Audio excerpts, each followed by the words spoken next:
Hi, Mike. I just want to say thank you so much for taking the time out of your busy schedule and doing this interview with me. So, if you're tuning in, I'm interviewing Mike, one of my business partners here at EXP. He is an agent located in Florida. What part of Florida are you in? I'm in Orlando, Florida, home of the mouse. So I live 10 Oh, minutes okay. away So from. you down there with the Disney Oh people. yeah, oh yeah. I'm I 10 got some minutes. friends down there. I'm literally 10 minutes away from Walt Disney World. How? Oh my God! How is that? How is I that love living? it. I love it. That's actually how I came to Orlando. I'm originally from Atlanta, Georgia, and Okay. in 2004 I started working with the Disney College Program. So it's a 6 month college program internship. Yep, I remember that. I actually went through the interview process because I was a marketing major, and I Okay. got picked, and then I got scared. I'm from a small town, and I was in a college small town, and I was like, I just want to graduate. But now, when I think back, I probably should have went. Man, it was I one of the probably should have best gone. experiences. Like they bring in international college program students too. So you're talking, Yep. students from Africa and, all over the world. So yeah, it Yep. was an amazing experience. I do remember. I remember that interview process so well. I had a lot of experience with the tourist industry because in high school I worked at the Arch in St. Louis. I'm Oh originally yeah. in St. Louis, so it was like a Okay. I don't know about Florida. So that's amazing. You get to live in the world of the happy, I like do. magical. I do. Yeah. So I ended up working there for 12 years. Yeah. Oh, Yeah. Yeah. after I the thought I was going to be program. down there. I thought I was going to be down here for like a 6 month internship. Yeah. And, it turned into a 12-year career. I tell people all the time, I was supposed to come down here for 6 months. My mom's still waiting for me to come back home. That's amazing. So let's jump in here. Yeah. You were with Disney for 12 years. Yeah. So how did you get into real estate?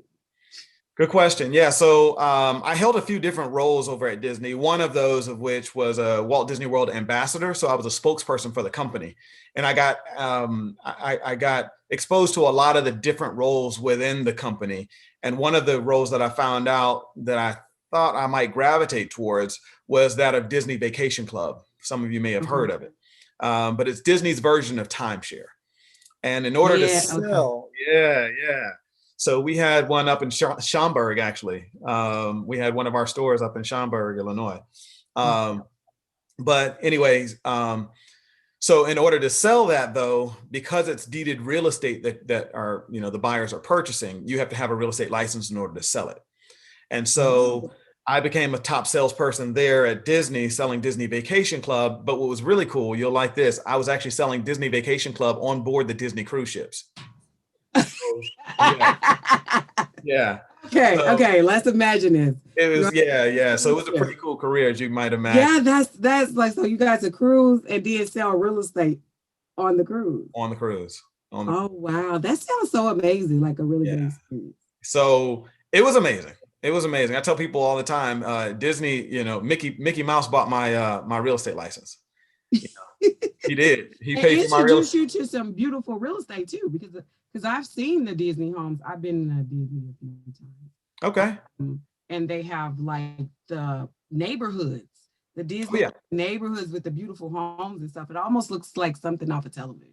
Oh yeah, yeah, yeah, yeah. So yeah, you have the Golden Oak community, and Mhm. yeah, it's amazing. And primarily, our members, they'll stay on the nicest resorts that Disney has to offer. So they're the, 1 bedrooms and 2 bedrooms and even 3 bedroom suites that sleep like 12 people and has the full kitchen and the whole thing, right? Oh, So oh yeah, it's awesome.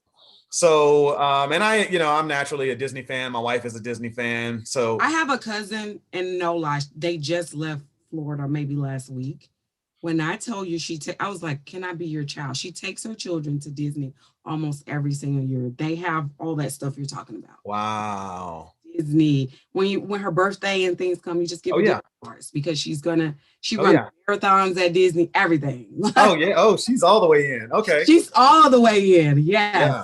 Yes. So So, I transitioned from I transitioned from that. So my Disney career ended in 2016, but it was in okay. 2015 that I started flirting with the idea of leaving the company. Not because I didn't love the company anymore, but it was more primarily because I was traveling so much on the cruise ships. Yep. And by then, my daughter was born in 2014. And so by 2016, my daughter was 2 years old, and she was trying to give me those puppy eyes every time it was time for me to leave, and I was taking a little Life bit. started changing. Oh You man. weren't that young kid, that came down to Disney now. Now you're Exactly. family. Exactly. And so, I started taking a little bit longer to get out of the house when it was time for me to leave to go on that ship, because I'd be gone for a week or 2 weeks at a time.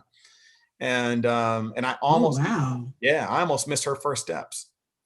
I was set to go on a cruise ship, and I was going to be gone for 2 weeks. I was headed to Russia, and I was going to be gone for 2 weeks. You got to go places like Russia? Oh, we went everywhere. I've been as far west as Alaska, and as far east as St. Petersburg, Russia, and then everywhere in between. Yeah. Oh my God, that's amazing. I love traveling. I love talking about traveling. I love talking about the places that I've been. So, but that was one of those things where I had to kind of make a decision as to whether or not I was going to continue to do that because I loved it so much, or if I was going to be home with family, right? And which I love so much too. And so I was making great money, and I had a decision to make. I decided to choose the family, and so I stepped away from the company. Great choice. Yes. Great choice. Thank you very much. Thank you. I'm glad with the choice I made. Yeah.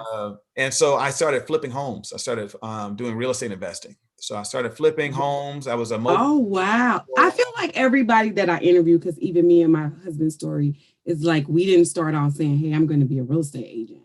It was like, I want to get into investing, right? And then it just kind of led you there. So tell me about that experience. It was awesome. My very first flip, I made $28,000. I still remember the property. I know exactly where it was. I remember the numbers and everything, right? I remember what I did. Don't we remember? I'm not an expert or anything, but I just finished my first, and I remember the numbers. I know everything. I know this. Yes. Yep. You remember the long nights. I remember that. I remember long nights and a lot of prayer. A lot of prayer. I remember stepping on God, did I really just do this? What am I doing? Did you really tell me to do this? Yeah. I remember stepping on a screw or a nail that ended up going through my shoe, through my foot, and limping home. I'm the only one in the property at 2 a.m. in the morning. I told my wife about it after my sock is stuck to my foot, the whole thing. So I got the battle scars to prove it, but hey, it worked out. And so I enjoyed doing that. I had actually paid for the Robert Kiyosaki course, the Rich Dad Poor Dad course. I love Rich Dad Poor Dad, the book. Yeah. And then the cash flow game. Yeah. I used to teach school, and I was the career and technical education teacher. Mm-hmm. So I would make all my students read Rich Dad Poor Dad, and then I would back it up behind like the cash flow and Monopoly and stuff, because there's some jewels in that book. If you're listening to this and you have not read Rich Dad Poor Dad, you really need to read it, because it goes into the different mindsets. Because what you have to realize, the poor dad wasn't poor by most people's standard. That's right. But we start looking at the mindset and understanding the mindset between what it looks like to be rich and wealthy versus what it looks like to be employee. And that it's an amazing book. And I would tell everybody to give it to their children. That's right. I'm suffering from a little cold. Just here's another one that you gotta, if you haven't picked this one up yet. Rich Kid, Smart Kid. Got it. Okay. That's in the Rich Dad series as well. So you want to pass on those gems to the kids, you got to start them young, That's right. So I started doing that. And then I got into mobile home investing. So I learned about mobile home investing. So I was flipping mobile home. Your background, all this wealth. See, this is why I like EXP.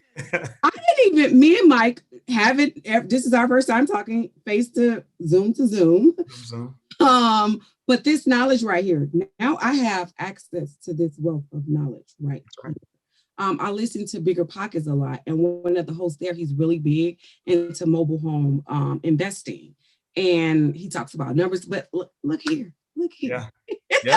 It's a real thing. I mean, you can go buy a single property, a single family home for, 150,000. You might put 70,000 into it, and you might flip it for 300. And that's a big flip. And then you're like, wow, I did that. Right.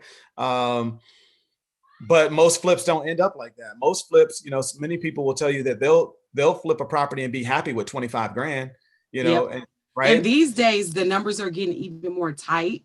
We were a back porch here, and the lumber went up in the middle of COVID. Like, so the numbers, the margins are getting really, really. That's right. And then now, of course, because of the demand that we have with all of the properties, because we don't have enough supply of properties, we got all these buyers out here. You got buyers who are putting in, highest and best. And before you know it, you're paying $10,000, $20,000, $30,000 higher than Mike. Me and my client about 3 weeks ago put in a bid for over 50K. We lost. Oh my gosh. We lost. Now, the great news is I found something else, and I found something even better. They both were new construction. But 50K over and you lose. What is going on in this market, Right. So that shrinks your margins, but nobody's checking for mobile homes like that. So I bought my very first mobile home. Well, I bought my first one up in Atlanta. I bought it for 25 grand. I didn't have to put too much into it. Yeah. You thought a mobile home park or a mobile home? No, not a mobile home park. Home. Yeah. Okay, I didn't jump out the gate buying a park. I was like, for 25, where this place at? I bought a 4-bedroom, 2-bathroom mobile home. Now, I'm not talking about, a lot of people say, oh, I don't get into no trailers. No. Oh, they got mobile homes where you have to look twice to even know it's a mobile home. Come on. In California, you can buy some for $1 million plus. Oh yeah, they have mobile home communities with the lake, the water, the whole thing. But so I bought this one, 4-bedroom, 2-bathroom home, wood floors. It had a fireplace, 4 bedrooms, and I turned it into a rental. I rented it as Section 8, and it was great. I was getting paid $1,600 a month on it, and because they count the rooms, right? On a $25,000 purchase. Come on, right? You pay for it 25. Oh my God, those 25 cash, section 8. They're good. Their check is good, and that's guaranteed money. I don't know what people be thinking about. That check is good every month. Okay, every month. COVID, non-COVID, that check is coming It's coming, and it don't bounce. And it be there right on the first. You hear me? Every single time. So I did that, and then I was like, okay, this is good. So then I started looking for foreclosed mobile homes, and I found one down here in East Orlando. I found one for $7,800 as a foreclosure.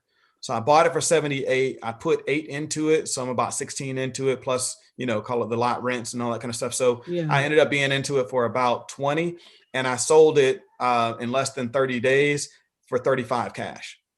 So I made a quick 15 grand off of that. I mean, people can do that, right? You can do that. It's not just us. You can be an investor. You can do the same thing. It's open. Yeah. So it's just a mindset shift that has to happen. That's right. And it's all about that. That's all it boils down to. It's what they call a 2 millimeter shift, right? Tony Robbins talks about that a lot.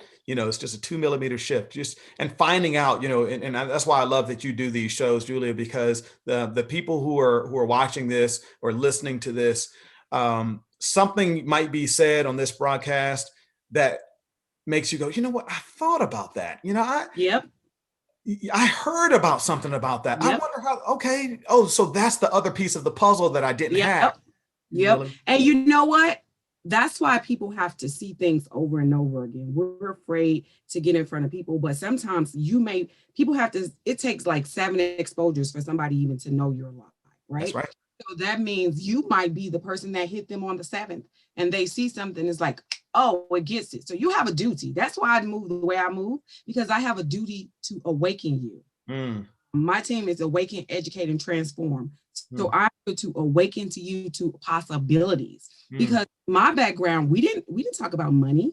We lived on Section 8. What do you mean buying houses and stuff like that? But that's why I move the way I move, because people need to know this information. They need to know different possibilities of what's out there. So absolutely right. Interviews just like this, amazing. Early in the morning. Yeah. So I transitioned from that. I did that a few times, and I bought mobile homes for as cheap as $5,000. And so and you could save $5,000. If you listen to this, you could save $5,000. Come on. like put down the credit card or pick it up and do some calculations instead of buying those consumer products. Go out and buy assets. Yes. Look, Rich Dad, Poor Dad. Buy assets that's gonna buy your consumer goods. That's right. That's right. So, to kind of fast forward, I ended up doing some wholesaling as well. So I know a lot of people think that that's the only way that you can make, put a little bit in and make a little bit, obviously with wholesaling, sometimes you don't got to put anything at all in, right? See, I don't know I hear a lot. They actually made it, I think, illegal in Illinois less than like 2 years ago. Oh, really? So, yeah, I think it's bordered the line of like practicing real estate. So I was going to say, some states you can, but you can't do it here anymore. But so what they've done is in many states, and I can't speak for Illinois, but I know for many states, what they did was, like in Florida, you don't have to have a real estate license in order to do a wholesale deal. In many states, what they've done is said you can do wholesaling. You just have to be a licensed real estate agent in order to do it. So that's what they do now. Yeah. That's what it is in Illinois. Because at first people you didn't have to have that. And I think in the last 2 years, now you can do it, but you have to have a license because it bordered in the line of practicing. Yeah, absolutely. And people were making claims about the properties and all this kind of stuff. And then because they didn't have any broker license or anything, they were able to say, well, it ain't me. No responsibility. Okay, so you get into wholesale. Now your background is vast now. You went from Disney, and then you say, I'm going to flip mobile homes. I'm going to do some wholesaling. When did you start deciding to, and all this time, let me ask you, are you with a brokerage after you leave Disney? So no. So I was doing that because, flipping homes, I didn't need, flipping single family homes, I didn't need one. Now remember, I had my real estate license. Okay. But I wasn't flipping homes under that, right? Yep. Okay. And then when I started mobile homes, right, you don't even need a real estate license to sell a mobile home that's in a park, right? Because it's not technically real estate. It's considered personal property. And then wholesaling, again, you don't really necessarily need one, although that was a brokerage. So I was able to put my license under them, but it wasn't like a big brokerage that you would know of. All they did was wholesale, small company. But so that brings me to how I ended up coming over to EXP, because it was a wholesaling company, and it was just a kind of you seen Wolf of Wall Street? Yes, I love that. You guys got to see that movie. They were selling like penny stock, and you walked in and everybody was like, and he turned that place. Man, it was a mess. Like, we loved watching it, but you would not enjoy working there, right? Yeah, right. Because I worked at a nonprofit that looked like that. Okay. So I became a partner in that company, and my focus was as an acquisitions manager. But then I started realizing that there were people who wanted to sell their property, but they didn't want to take a bottom dollar wholesale price. Okay. So you got a homeowner who, for whatever reason, it might be a distress sale, whatever's going on with them, we're calling them, and they're saying, well, I'd consider selling it. What's your price? And we throw out a price, and they go, there ain't no way in the world I would give you my house for that. And so what I started doing was saying, okay, well, wait a minute. So you're telling me that you would be open to selling your house. You just don't want to sell it at this price. And they're like, well, yeah. And I said, so if that's the case, if there was a way that I could help you to get market price, would you still consider selling it? Right. Bingo. And they'd say, well, yeah, now we're talking. I'll say, well, let me come over and give you a consultation and show you the things that you should do and should not do in order to get the top dollar for your home. And now you're doing the agent side of selling. Now I became property to the market as an agent, and you collect a commission off that sale. That's right. So that's where I began doing that, more of the retail side. And I said, well, shoot, this thing works. And the very first time it worked, I picked up a $589,000 listing. Yeah. So let's get the people some numbers so we can make that real. What do you, so 500, I'm gonna pick up my phone because I'm not calculating. Numbers person. So 589 listing. Mm-hmm. And then you're going to put it on the market, and you're going to charge about how much for the listing? I charged them 5% to list 5%. It. Mm-hmm. So I got the 2.5%, and we paid out the co-broke of a 2.5% listing. Oh, numbers went crazy. Just give an average commission, what that looks like on a 589. On 589, that's ended up being about 13,000. I guess 12. $13,000. So now he's doing the retail side. So Yeah. still bringing in those checks. Right. Just found another way to do it. Found a different way to do it. Selling putting it on the market at retail, and you still make a pretty good check. Now, here's the problem. The company that I was with, that I was a partner with, they were taking a pretty heavy split. And so most of that money was going out and not coming in. And they started charging me for the marketing that I was doing and all, you know, and so all of a sudden my little $13,000 check was more like $6,000. Yeah. And so Mike, I just did because being a new agent, even though you're getting to the retail side, you still had a lot of experience in real estate, doing it in different capacities.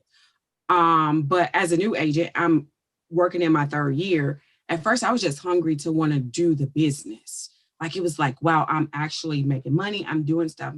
I wasn't looking at the numbers. And last week, if you're listening to this, go look at my Facebook page or YouTube.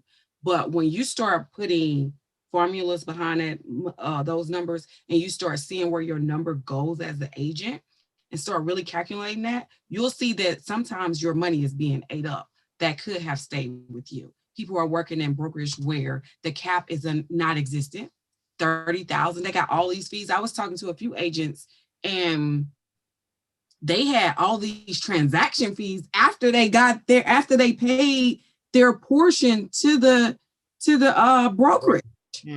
So like, it's almost start feel like you working minimum wage after because some deals you put a lot of time into, right, and some deals are a lot easier than others, but you don't know what that's going to look like. So if you're giving away all your money and you start really getting down and looking at those numbers, you start saying it's time to make some changes. Yeah, you're absolutely right. And so I started looking at that. I said, wait a minute. And so plus it was I brought up the Wolf of Wall Street because it was kind of a toxic culture with some of the partners there, and they were willing to do business, by any means necessary. And I was like, nah, that's not how I get down. I need to be able to look in the mirror in the morning. I need to be able to sleep. I need to be able to look at my wife and my kids, say I did it right. Integrity. Yeah. Integrity is a big deal. And so, so I'm more about doing things doing the right things as opposed to. And Mike, honestly, that just comes when I see people move that way, then I know we're not in alignment because that mentality comes from a place of lack. Yes. From a place of abundance. You never have to do that. So you're not even looking at like, oh, they're taking my money. We have a difference of core values happening here. Yes, that you're absolutely right. Especially when you're talking about partnering with somebody and being in business with them, you got to know. You got to pay for that karma. I don't care what you say. You're going to pay some kind of way because universal law says you got to pay. You got to pay. And so my buddy of mine, my best friend since 6th grade, his name is Trent Dunn. He is actually my sponsor in EXP. He is the one who said, I would call him like, man, this is crazy. Like, here's what happened. And he's like, dude, you should look at EXP. He's like, you sell more real estate than I do, and I saw the light and I was like, I've heard of this EXP thing, man, but honestly, it's not really, I don't really think it's for me and he's like, tell me why. And I said, because I'm an owner at this other company. Yep. Okay. Right? I own this other company. I'm a partner in this. Why would I go work for somebody else? Why would I go to a brokerage and just be a real estate agent? You know what I'm saying? Like, I got ownership over here. But Mike gonna tell you why. But go ahead, Mike. We go. Because people are. So I reached out to somebody that I used to work with, and we were at another brokerage, and we were pretty close. Like I still stay in touch with a lot of agents, because I don't look at nobody as competition. We can collaborate, all kind of. So I work with agents and other. Some of my best friends work at the brokerage I came from. Mm-hmm. But what was I about to say? I lost my train of thought. And I was talking to her and she was like, oh, I make 100% of my whole commission. And I was like, but that's all you make. Like that means you're always going to have to you're only going to get what you put out. And I'm limited in how much I can do. So, but when you start thinking about wealth, you want to have, and I ain't going to go down, but you should have multiple streams of income coming. And at some point, they need to come without your effort. Over again. So let's talk about that. But you're an owner over here. So why would you go work for a broker? Why would I in the world? So he said, dude, but you're an owner over here too. And I'm like, yeah, you talking about like shareholder ownership. I'm talking about like real ownership. And so I prayed a lot about it because I wasn't happy with where I was, but I was trying to hold on to something I felt like God was trying to shut the door on. And we do that, don't we? We do it all the time. Fear. We do it all the time because it's so easy to start allowing yourself to get into that scarcity mindset, that lack mindset. And you say, well, gosh. Because a lot of people around you are in it. That's the norm.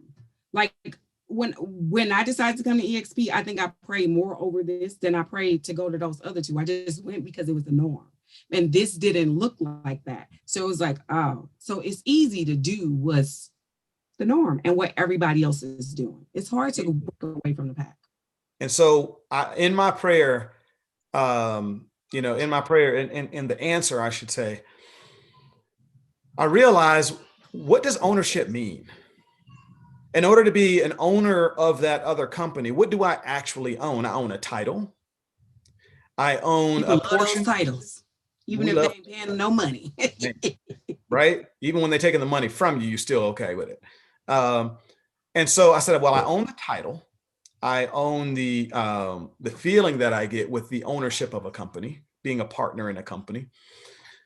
But is this company going to be, is the plan for it to go public? Are we releasing an IPO anytime soon where I'm a sit back like a fat cat when it goes and hits the NASDAQ? Like that. Like that? I like that. You let me find out you was rapping on those buttons. Yeah. I got a little beat going in the back. Because Disney used to have all the little. So let me find out you did the rapping on the side. I'll tell you about that too. I had a hip hop group with my cousins, and I met Busta Rhymes, and we opened for MC Light and MC Breed. I don't know if you know. See, he got all the skills. I just said we did that. So I started realizing, like, well, okay, so what does ownership mean? If the company is not going to be sold and the company is not going to go public, and I don't really see myself owning this company to the point where I'm actually going to create a legacy with this and pass this down to my kids, because this right here, I ain't trying to pass down to my kids, right? All of that toxicity, right? They'll be mad at you. You hear me? Right, like, what you give me? This what you giving me? What is this? What's this? So that's when I realized I'm fooling myself. And so I started looking into EXP a little bit more. And is this that, what did you call it? Mind shift, that 2 millimeter shift. That 2 millimeter shift, you start allowing your mind to become aware of something else, aware of possibilities. Right. Because this is what people don't understand. Everything you want and need is right around you. The reason you don't have it is because you're just not there in awareness yet. You have to get in alignment with what that looks like. So the person that's missing is you. So let's talk about that shift you made. Yeah. And the whole idea behind the 2 millimeter shift, I mean, there's even books on it, but the whole idea behind the 2 millimeter shift is one day they were all at playing golf. And you know, if you've ever played golf, you swing and you hit the ball, or if you've ever been to Top Golf, you know, you swing, you hit the ball, right? And it goes that way. It goes that way. Oh, it doesn't do what you wanted to do. But then every once in a while, you hit it and that thing just ping, and it just, right? And you're like, man, what was the difference? Like, I felt like that one just felt better. That one, about what they found is, remember the club head of a golf club is, I mean, it's not big, right? No. There's not much room for error. But what you find is that most of your off shots are only 2 millimeters off from hitting the right spot. You real close. You're so close. Listen to this, you real close. You are so close. What you've been praying for. So come on, Mike. Closer than you think. And as Julia said, the answer is in front of you. It's always but it's there. a matter of just turning your head or inclining your ear just 2 millimeters more to just say, okay. So instead of me saying, that's why my prayers are always, God, make me aware of what I don't know. If you can feel that is there, I'm off. So make me aware. That's right. And so once I've inclined my ear to start listening a little bit more, then I can say, okay, instead of me just saying no and writing it off because I know people who say EXP ain't not EXP, but right, it's just ain't nothing but a Ponzi scheme and right. Instead of me listening to that, let me incline my ear a little bit and just listen. And so I began to listen. And then I spoke to my sponsor, my guy, put me in touch with Jay Kinder, right? And so we did a 3-way call. And Jay spent 30 minutes of his time. If you guys don't know who Jay Kinder is, you can I look was him going up. to say, we got to let you know who he is, okay? Yeah. I'm still in his class for the certification, the listings. Oh, yeah. Yeah. NAEA. Yeah, so yeah. So, but I want you guys to know who this is. So go ahead, Mike, tell them who Jay Kinder is. So Jay Kinder is, I mean, he's one of the top real estate agents ever. I mean, he was, I believe it was number 2 in the world for Coldwell Banker. This guy at one point. Repeat that. Yeah, number 2 in the world. Was he in the world? Yeah. Okay, go ahead. Yeah, and he and you can look him up. Like I said, you guys can look him up. You know, check the facts. But he also in his best year, like he sold 537 homes that year. He sold over 500 homes that year. And so he knows a little bit about what he's doing. Okay. Yeah, he knows just a little bit, but he got on the phone with you. He got on the phone with me. I think that's important right there. He got on the phone with you. A person, quote unquote, at that level in their career still got on the phone with Mike. Yeah. And this guy, I mean, they had Kinder Reese broker. So him and Michael Reese, Jay Kinder and Michael Reese. If you've ever heard of the book, The Miracle Morning by Hal Elrod, it's called The Miracle Morning for Real Estate Agents. You get in there, and Michael Reese and Jay Kinder actually contributed to that book. So they're actually co-authors of that book. So when you read that, go check it out. I actually teach a class on that book. And I'll tell you that it was really, really cool to be able to be on the phone with him for just 30 minutes and for him to give me some of his time. Now, Jay is at a point now where he's not even selling real estate anymore. Like he's no longer in active production. He builds teams, he builds courses. He like you mentioned, the NAEA, that's the National Association of National. And we get all those tools too. For being an EXP. But even if you're sitting there, that gives, when I hear stuff like that, that lets me know that there's opportunity. Because I don't know about you, but I love having people buy and sell real estate. There has to be other avenues to go. Well, the problem is, you know, you got so many people who want to get into real estate, and the only thing they're thinking about is selling real estate. And the only thing they're thinking about is, I'm gonna get out there and I'm gonna sell 500 homes, or I'm gonna sell 100 homes, or I'm gonna sell 25. And then you got to think about what that does to your life and your family and if you're selling houses at that capacity, you ain't got much else going on.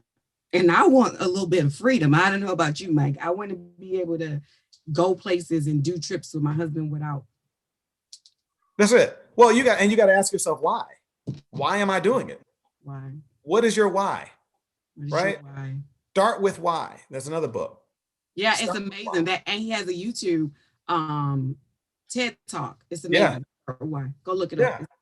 So when you say, okay, well, I want to be successful. I want to be a top agent because, answer that question. Yep. Why? Right. What are you really getting to? Yeah. I teach this course called Mastering Your Vision Board. It's been around for about 5 years. That's why I got my vision board. I see it back there. And I tell people, see, you think that you want this thing because you think it's going to give you a feeling.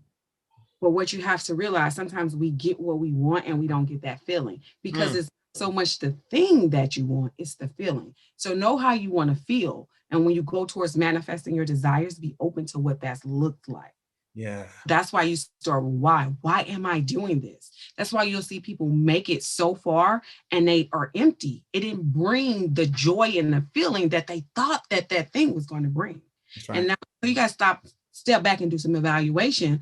Like Mike said, why do I want to get there? What do I think that thing is going to bring me? That's right.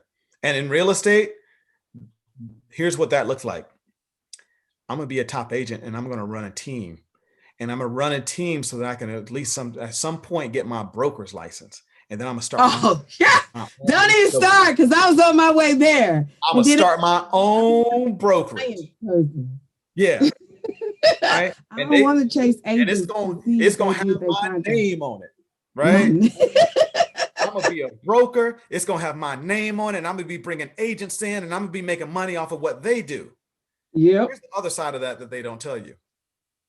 When that agent that you bring in, that knucklehead agent, or those couple of knucklehead agents that got together because they go drinking after they close a deal every time, and they get together and they start coming up with knucklehead ideas, and those knuckleheads go out and make a knucklehead move.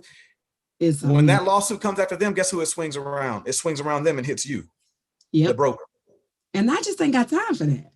I ain't got time for all of that accountability and responsibility. I don't want it. I don't want it.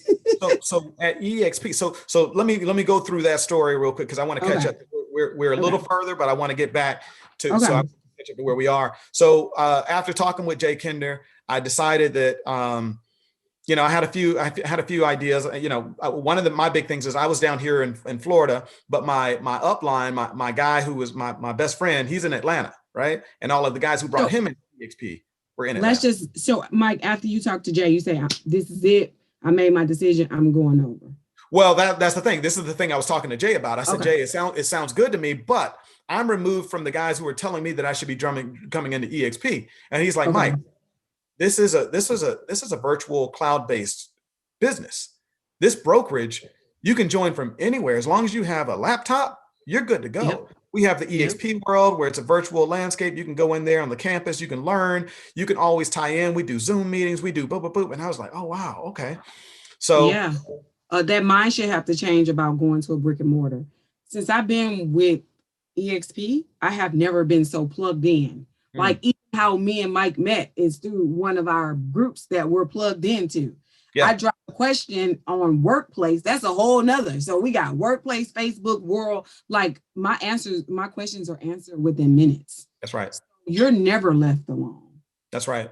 And that was Jay's point. We are, and you mentioned this about a little bit earlier about collaboration. We believe in collaboration over competition. Right. Yeah. And so at some point, and I'm not ashamed to say this because I have 22 agents that I brought over to EXP since I've been here. We haven't even asked you what that looked like for you. Okay. Yeah. A little bit like, okay. It is, this is about, I believe that at some point, every agent will come. It's just a matter of when. It's a matter of time. And here's why, because the dinosaurs, right? The dinosaur brokerages are only getting older.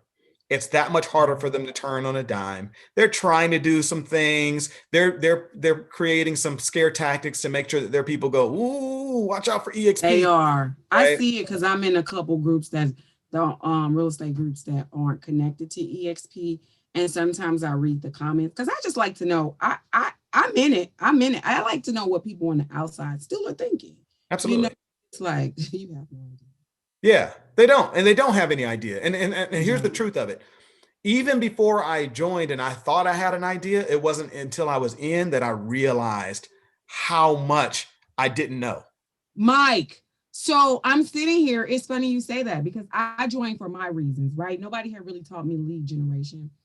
I'm a person that was all over social media first because I do my Mastering Your Vision board, but I wasn't connecting with strategy. I didn't understand, and I didn't have the technology either. I didn't have the to just put all this together. It was like I had a piece over here, a piece over there, a piece over there. So my reasons for joining had nothing to do with like stock and agent attraction. Like what are you talking about? I gotta get some dollars going. Like, so I saw like technology and wealth and learning and training. And then I got here and I'm in one of the trainings and they talking about stock. And I'm like, what y'all talking about? And they was like, go check your stuff. I was like, I got money. I just had signed the papers and signed. I was like, oh, that sounds good. Yeah, okay. Take 5%. Yeah. Like I didn't even know how to get to the place to go check the stock. Right. Right. So it was like, it's so much more to this than I had even became. And I'm still learning. You're still gonna learn. There's so much coming. We've opened in 10 new countries over the last 5 months. including Brazil, Mexico, South Africa, Portugal, France, Italy. I mean, the list goes on. We're only beginning to grow. We're still a very, very young company. So believe it or not, even though we're in our 12th year as a company, believe it or not, Julia, you're considered a first mover. You're considered. You know what? I really ain't a first, because again, let me tell you, I have a degree in marketing. And so I understand how the growth curve and all that stuff goes. And you got your early adapters and your, all that stuff. I'm usually a late bloomer. I ain't even gonna lie. I'm the person that's like, oh, this don't work no more, so I gotta upgrade it. Let me go see my iPhone 7 real quick. The VCR ain't working no more. You're like, I need to go buy me a new trends a lot. I just don't. And to hear that, I'm like, wait a minute, I got on a ship before everybody else got a ship. Oh, but what I do understand vision. Yeah. I understand opportunity. And sometimes and my prayer is always, God, show me what I'm not even aware of, because sometimes opportunity could be staring you right in the face. Right. So I'm like, oh, I'm on a ship when people was like selling, when Amazon was only selling books. Oh, okay, that's where I am. Oh, then I'm gonna be good.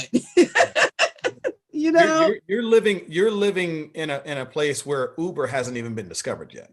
Hasn't even been discovered. Right. That's literally where we are. So you said you've been with the company for how long now? Since August. Okay. So you came in August 2020. August 2020. And I can't even tell you I was already always tapped in, because I was still doing my construction project, but I knew I needed to leave. So okay. I would say I really tapped in around the beginning of November. Okay. So I came to EXP after that conversation with Jay, right? And my sponsor. I came to EXP technically December 27th of 2018, but my first day with the company is considered January 1st, 2019, right? Okay. The stock at that point, the stock at that time frame, keep in mind we're traded on the NASDAQ. You guys can check us out. EXPI is the ticker symbol. Back in January of 2019, it was $7.40 a share, something like that, right? Keep in mind, every time we sell real estate, we take a little 5% of our commission, and it goes towards buying some of that stock at a discounted rate. Yep. So you make money from the jump. Making money out the jump. And and so it was $7.40. And as of today, well, I can tell you as of yesterday, just because I haven't checked it this morning, but as of yesterday, it hit $102 per share. It did. It did. Okay. So, Mike, you know what I mean? It's okay. I'm okay. Mike. I'm okay. And then it's about to split and stuff. Like. Okay. And I'm still selling real estate. I'm still selling real estate now. And I'm also going to tell you guys, like, I didn't come out the gate like just, knocking it down. Like, I came out, I did 9 deals my first year, 9 transactions my first year. That was 2019. 2020, I learned a little bit. I began my team. I started a team. But I don't count my team's production in my production. So my personal production, I went from 9 to then 21 transactions. So that's what I did last year. I did 21. That's over double. You doubled it. That's more than double. So my goal this year is 40 to 50 transactions, right? I saw that on your Facebook. I was like, yeah, my goal is to, be honest with you, Mike, my belief ain't there for me yet. You know what? But you know what? You already know. But I know it's okay though, because I know what to do to get it there. And I already got all the examples that it can happen. There you go. It's just a matter of me aligning. That's it. That's it. And if your dream doesn't scare you, it probably ain't big enough.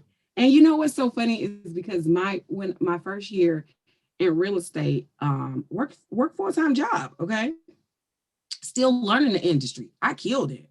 I killed it for myself, what I thought. I did like over 12 transactions, working full-time, still learning the business. And I was just raw. I just wanted to learn. I was working with investors. I was working first-time home. I was staying in houses that didn't have floors. I still got the pictures to show you. Yeah. But I looked at my first year as I just want to learn as much as I can. Mm-hmm. Like I wasn't even looking at numbers. It wasn't until recently that I was like, let me go back and see what I've done. And one of the things I'm working on is how to celebrate where I'm in it because I'm such a type A that like, no, you have hit some milestones. Like you're gonna be great. Look, you're gonna do even more, you know.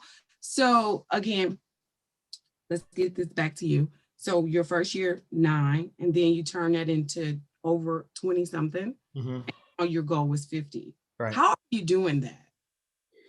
Like what did EXP give you that your own brokerage didn't give you to be able to do those type of numbers? Yeah, that's a great question. So I remember when I was at the old brokerage, at the wholesale company, they were saying, you know, hey, yeah, the split is heavy, but what you need to do is you need to start building a team, because if you build a team, it's all a volume game. So you need to start bringing in agents, and then you'll be able to get paid off of what the agents do, and blah, blah, blah. And I said, well, okay, that's fine. But I mean, I still got to do quite a bit of production myself. So who's going to train the agents? And they said, well, you are.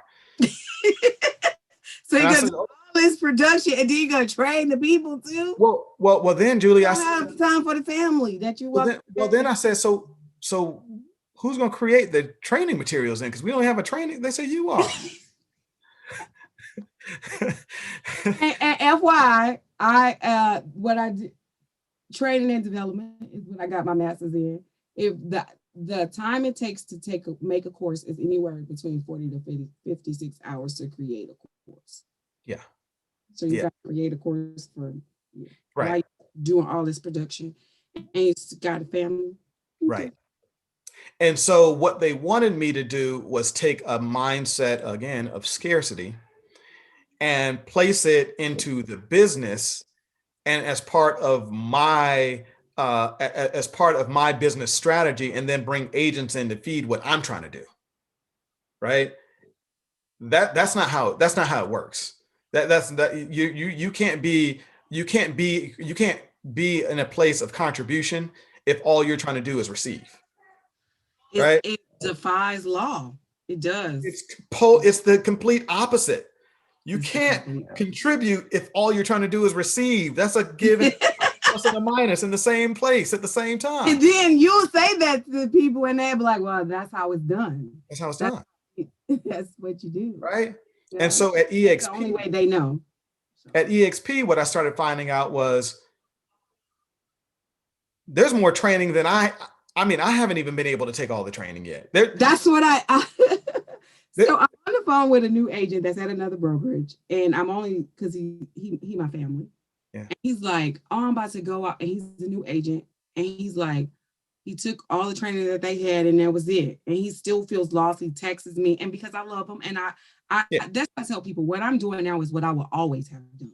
Yeah. You just get a little compensation from EXP, because I would do this anyway. I was doing it for people, teaching them what I already knew. And he was like, well, I'm about to go out and buy this course over here. And I was like, this is how it starts. I say, you're in a place where they can't give you what you need. So you're going to start going buying this, buying that, and you ain't even make no money.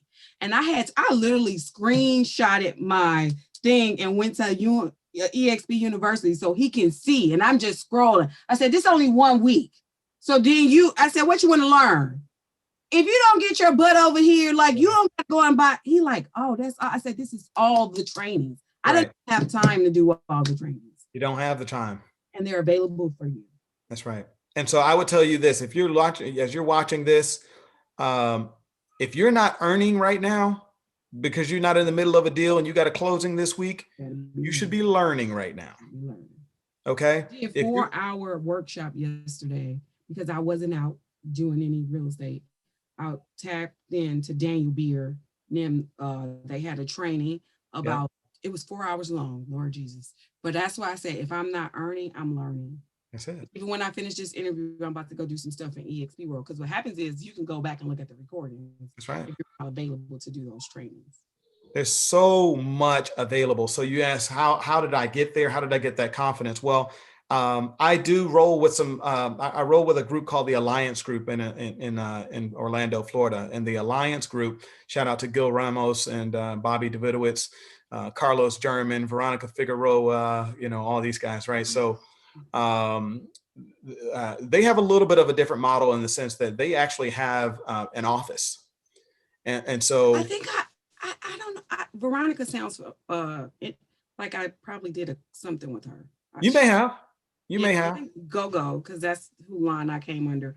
I think Go-Go brought her into one of our weekly trainings. Okay. I wouldn't doubt that at all. Yeah. Yeah. She's very inspirational. She's a hard worker. Yeah. She, she's one of those is like, hey, if there's not a seat for you at the table, you create one. You create one. Right. You put one hand here, you put the other hand here, you say, get out my way because I'm coming through. Right. And she's done that in many arenas, and she's been very successful at it. And as a result, her organization is a beautiful thing. And so, aligning myself with these guys and seeing the passion that they come with in not only from an inspirational standpoint, but from an educational standpoint.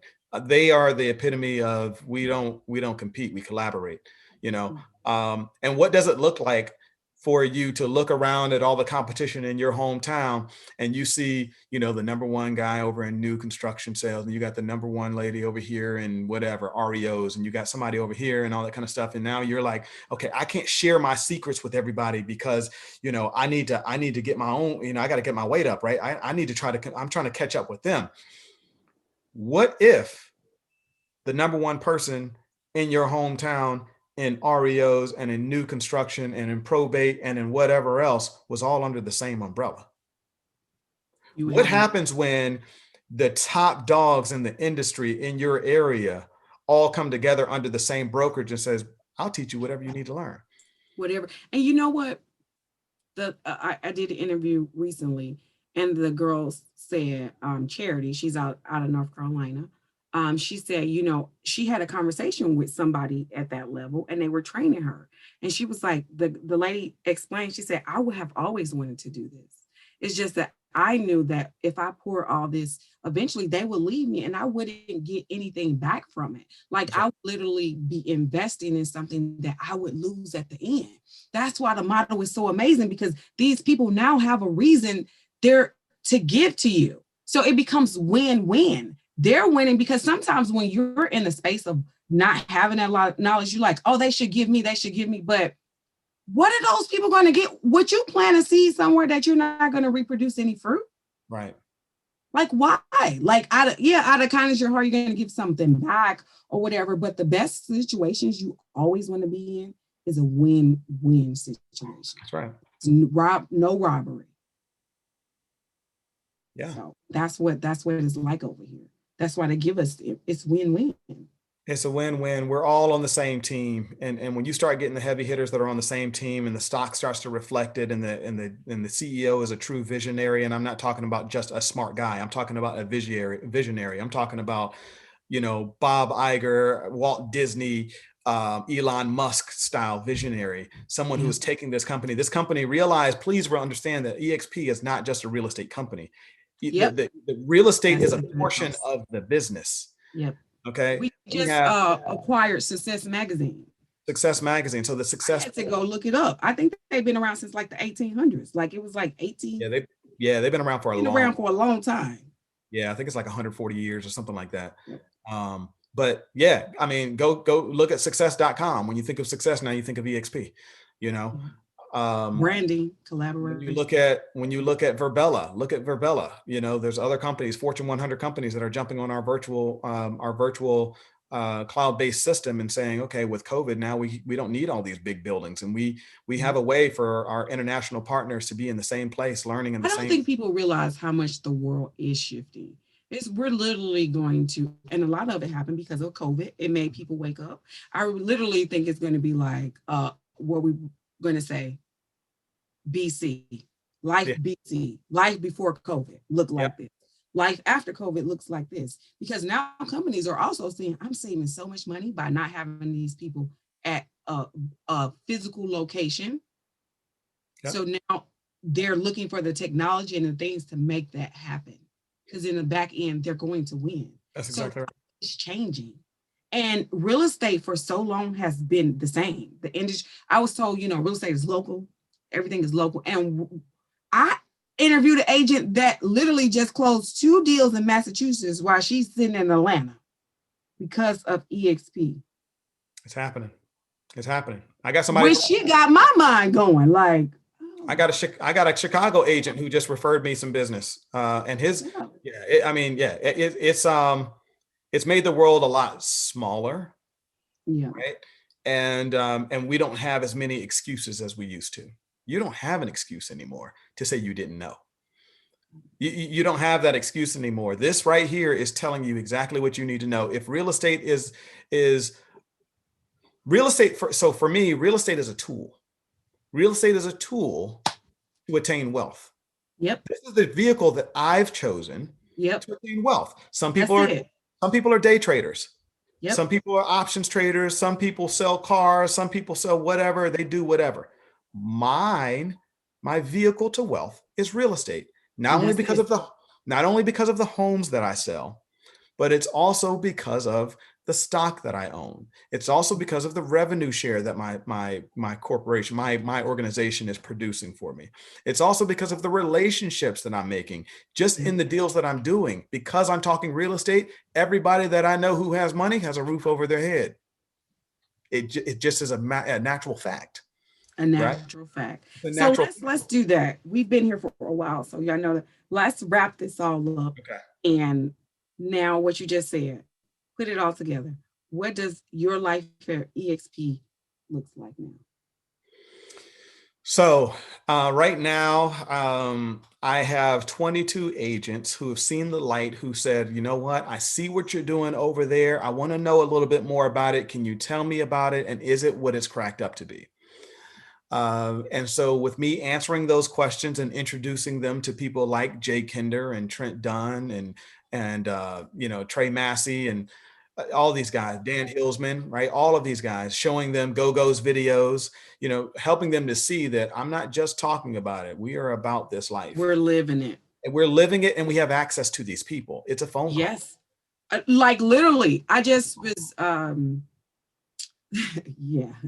I was talking about it yesterday because I'm watching, I after that 4-hour course, I was like, I don't want to do no more work. I'm going to go eat some junk food. That's what I call like TV is my junk food. Oh. So I started watching this reality show. I'm ashamed to say it, but it is what it is. On Netflix called Bling Empire or whatever. And I'm texting my group chat like, these people are loaded. So then my the girl, she was like, I don't have any rich friends. I said, you know what? I didn't until recently. I said that I can literally pick up and talk to on the phone. Yeah. If I go into their city, I can call them up and you know what I'm saying? Yeah. That puts you in a space of that energy. And this is the thing, I'm not asking them for no money. No. I want to be in alignment with the mindset so that I can see what's possible for me. But if you don't think that where you'll be in 5 years has nothing to do with the information that you take in and your network, then you're not even on the plane to get where you want to go. You better believe it. Only thing that's going to change. When I told y'all, I come from nothing. Okay. When they say the rose that grew out of the concrete, and the only reason that happened is because of the books that I've read and the people that I've been able to meet. That's it. So if those things got me here, then that same formula is going to get me to the wealth that I'm looking for. And that's what it's going to be for you too. So if you're sitting here looking at this video and you have not gotten in alignment with that, then you got some work.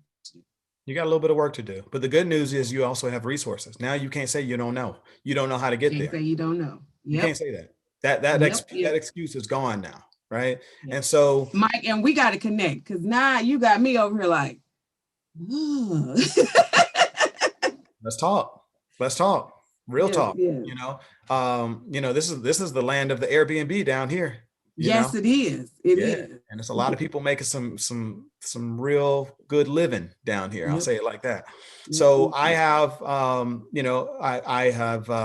I've acquired a little bit of stock in the company since I've been around. A little bit. I've also begun buying stock through Robinhood on the outside of the company, right? So, even if you're not a part of EXP right now, you don't have to wait, right? Jump on that EXPI train. I'm telling you. That's not stock advice, but that's only just look at read the books. Just look at it. Read the receipts. I say it like that. Because they're there. The receipts are there. And I now have a team. So all of the people that I've brought over to EXP are not on my team. So I brought 22 agents over to EXP. 12 of them are on my team. So I lead them. I teach them a lot of the stuff that I've learned. I bring in many of my partners and have them lead some of our meetings so they can learn from them as well. And I help them to understand that this is not, when you're a real estate agent, you are not an employee. You have to shift that 9-to-5 mindset. You're no You longer have clocking in. to. You're not clocking in and clocking out. You are a business owner. So you have to start You're a thinking like a business business owner. owner. And so You got it. um, it was once I made that mind shift that everything, again, 2 millimeter shift, everything began to change. And so, I'm blessed. I'm thankful for where I am. I'm thankful for the opportunity that someone, cared enough about me to say, you got to look at EXP, man. You're not happy with where you are. This is the future. You will have ownership. Yeah, this company, you waiting for your other company to go public one day, and it ain't gonna go public. This company's already public, right? Right. I mean, like when you look back at so it now, crazy when you look back, right? Like it's funny when you look back. it is. It's not funny when you're in it because you don't. It ain't. It ain't. Right. It's not. But now I'm able to say, I am a sojourner, right? I am helping people find the truth, and so I'm waving. That's it.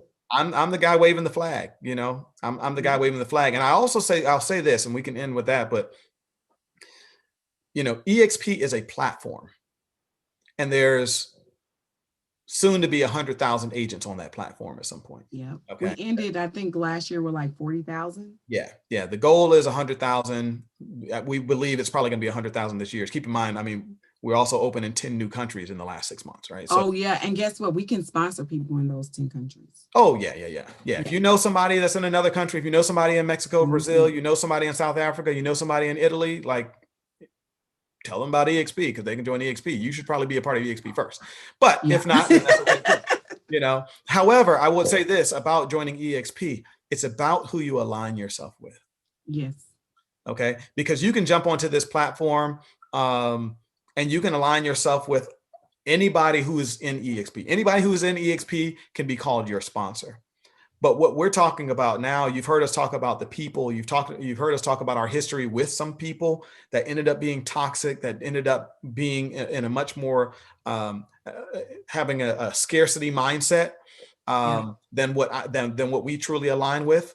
What you're hearing right now is abundance. Abundance. This is what you want to align yourself with. Okay, where we don't have to hide what we're doing. We don't have to keep anything from you. We're not worried about you outpacing us. I tell my agents, I want you to grow more successful than I am. Win. That's it. All I want you to do is win. Please. And that when people think about abundance, the first thing that comes to their mind is money. But abundance is so much more than that. Yeah. It's literally who you are, how you move through this earth, what your life looks like, how you feel, So you want to get in alignment with people that walk in abundance. Yes. Yeah. And so, as you're watching this, if you know Julia, even if you don't know her, reach out to her. I talk to anybody. She'll tell you about it. And it ain't no pressure because guess what? I was going to say a no pressure environment because I say, I never want to make somebody do something. You want people to be in alignment with it because the worst thing they could do is be forced to do something because they're not going to do what it's going to take. So what I thought was amazing, you're not going to see it because you was never in alignment with it. So I'm not going after people. I'm just trying to open the space for the people that are connected to me to flow through. That's right. And you guys know the number one rule in sales, a confused mind says no. So it's if you are confused about what it is we're talking about, if you think but other people said don't do it, you better find out for yourself. Yeah. There's a lot of people who told you not to do stuff that you look back and go, why in the world did I listen to them? Oh my God, Mike. So, and we're gonna wrap this up because I think we'll be in here talking. We're gonna keep on going if you let it. In my Mastering Your Vision Board course, I give 4 life principles. And the first principle is, who do you listen to? And I tell people the only person you can listen to is people who have what you want. And that hopefully being where you been so they can backtrack that mindset you were when you were there and help you navigate across that sea. Okay. But most of us are listening to people who don't have what we want and ain't been where we been.